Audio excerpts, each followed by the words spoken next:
En la Corte Penal Internacional reposa una denuncia por supuestos crímenes de lesa humanidad que se habrían cometido en Venezuela entre el 31 de marzo y el 12 de agosto de 2017. Fue un periodo en el que Donald Trump puso todas las opciones sobre la mesa para derrocar al presidente Nicolás Maduro y cuando los opositores en Venezuela no escatimaron esfuerzos por cumplir ese objetivo. En medio de toda esa ola de violencia, mandatarios aliados de Estados Unidos reunidos en el conocido Grupo de Lima denunciaron al gobierno venezolano ante la Corte Penal Internacional. Venezuela recibió la notificación de este caso casi 2 años después y el examen preliminar duró 3 años, un periodo relativamente corto en comparación con los 18 que duró el de Colombia o con los 10 que duró el del Reino Unido por sus crímenes en Irak. Tanto el caso de Colombia como en el del Reino Unido, la Corte decidió que no había que pasar a la fase de investigación y lo cerró.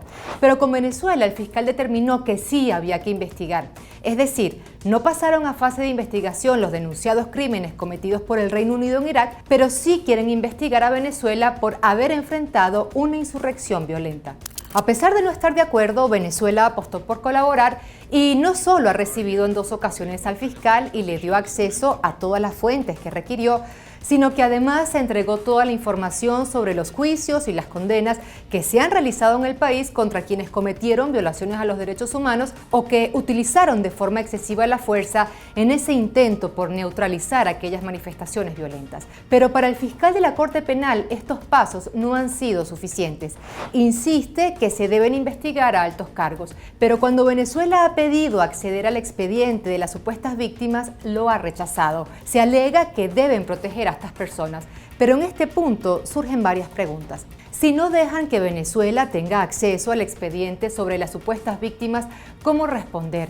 ¿Cómo saber si ya por esos casos los culpables han sido juzgados o condenados? ¿Por qué el fiscal de la Corte Penal maneja un número de víctimas superior a las denuncias que maneja la Fiscalía venezolana? ¿Será que tiene razón el gobierno venezolano cuando alerta que más del 80% de esas fuentes provienen de redes sociales y de portales digitales y que no existen esa cantidad de testimonios reales? ¿O será porque esas personas no agotaron la justicia interna, como lo exige la propia Corte? Si la Fiscalía de la Corte Penal, que es la que acusa, no ha presentado pruebas sobre ese supuesto plan de exterminio contra la oposición, ¿por qué apuntan a una supuesta cadena de mando? ¿Por qué le pide al gobierno que investigue a los altos funcionarios si ellos no presentan ninguna evidencia que los incrimine?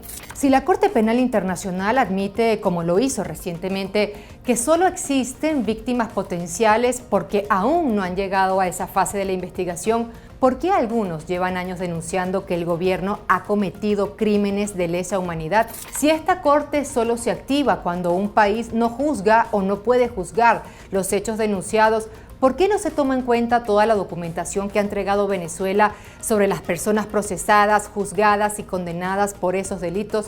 Si ya Argentina, uno de los gobiernos que denunció a Venezuela, se retiró de esa denuncia colectiva y si ya el Grupo de Lima se disolvió, ¿por qué sigue el caso? Y además, ¿por qué sí aceptaron investigar a Venezuela y rechazaron investigar los crímenes cometidos en Chile durante el estallido social? El gobierno de Venezuela ha denunciado el uso de la Corte Penal Internacional con fines políticos, como parte de una guerra jurídica de Estados Unidos en su contra, una acusación que cobra fuerza mientras estas preguntas sigan sin responderse.